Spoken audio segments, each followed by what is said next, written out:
From KVUE News in Austin, you're watching Texas This Week with Ashley Goodo. Good Sunday morning. The U.S. Department of Justice released a scathing report on the Robb Elementary School mass shooting, including a minute-by-minute account of the failure to save the 19 children and 2 teachers who were killed. We're diving into the report, but first, here are 3 things you need to know in Texas politics. 2 attorneys are asking the Texas Medical Board to clarify the state's abortion ban. Amy and Steve Brusson, who are also lobbyists, are asking the board to give doctors guidance on when an abortion is allowed. The procedure is banned in Texas, except in cases when a woman's life is in danger or she is in danger of losing a major bodily function. Abortion rights activists and doctors have argued the law is too vague and sued the state to ask for clarification. The Texas Supreme Court is set to issue an opinion this year. The court did weigh in after Kate Cox sued, asking for clarification on whether her medical circumstances qualified. The court blocked her from getting an abortion in Texas and went on to say the Texas Medical Board can do more to provide guidance. The fighting between Texas and the federal government over the border continues. This week, Texas Attorney General Ken Paxton criticized a cease and desist letter the Department of Homeland Security sent the state for taking over Shelby Park in Eagle Pass. Last Friday, a woman and 2 children died while trying to cross the river near the park. Border Patrol agents say they were unable to get into the park to provide life-saving care because the state refused to let them in the area. Meanwhile, a federal appeals court reversed an earlier order, and now Texas will be allowed to keep a floating barrier in the Rio Grande until the case goes to court.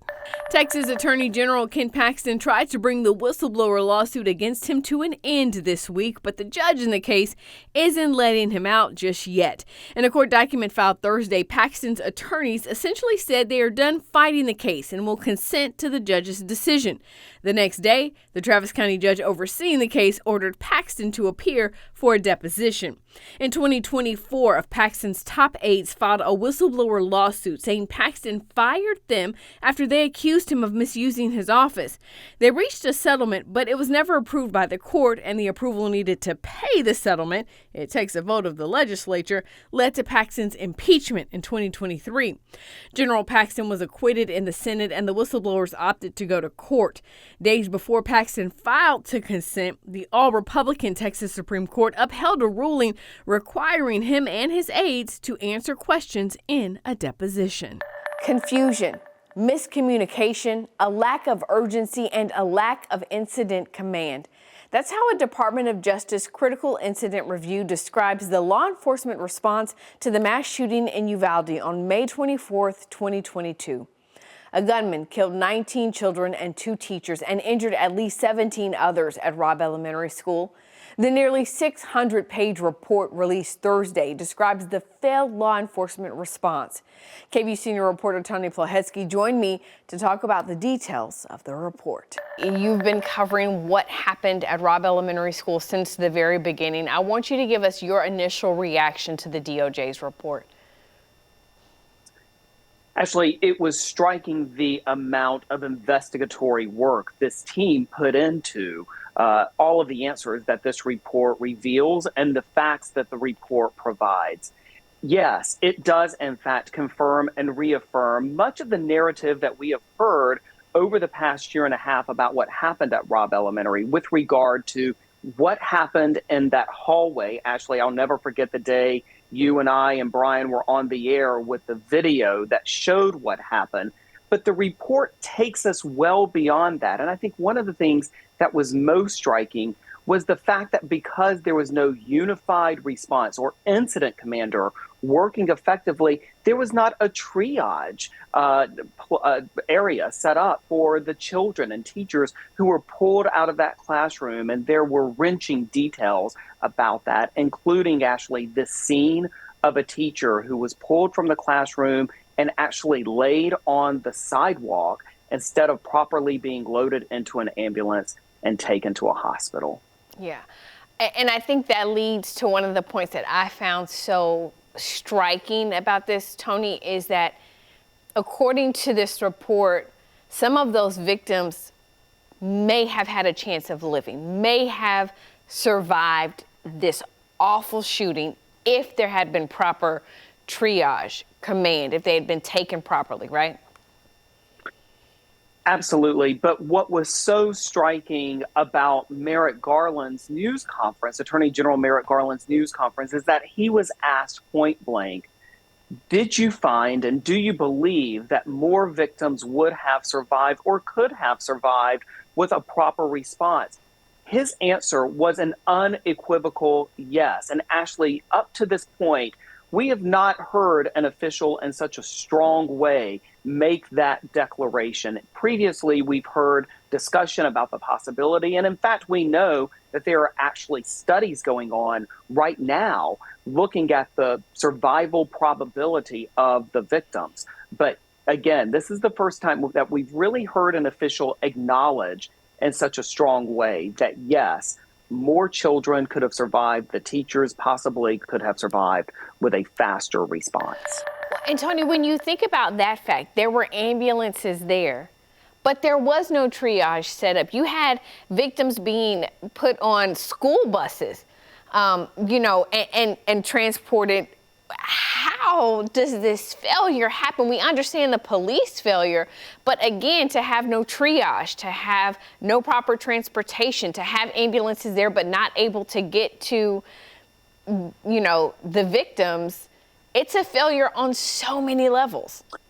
And that, Ashley, is why the report unequivocally calls it a cascading failure. And so when you look at the layer upon layer of failures, again, beginning, according to the report, with how the initial responding officers, and including the police chief for the school district police force, how he mistakenly declared this as a barricaded subject instead of an active shooter.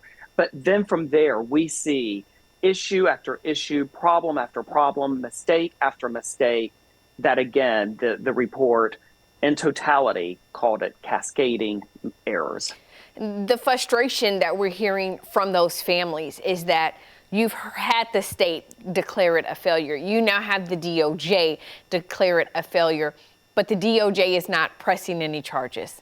And so the families want to know, where is the accountability?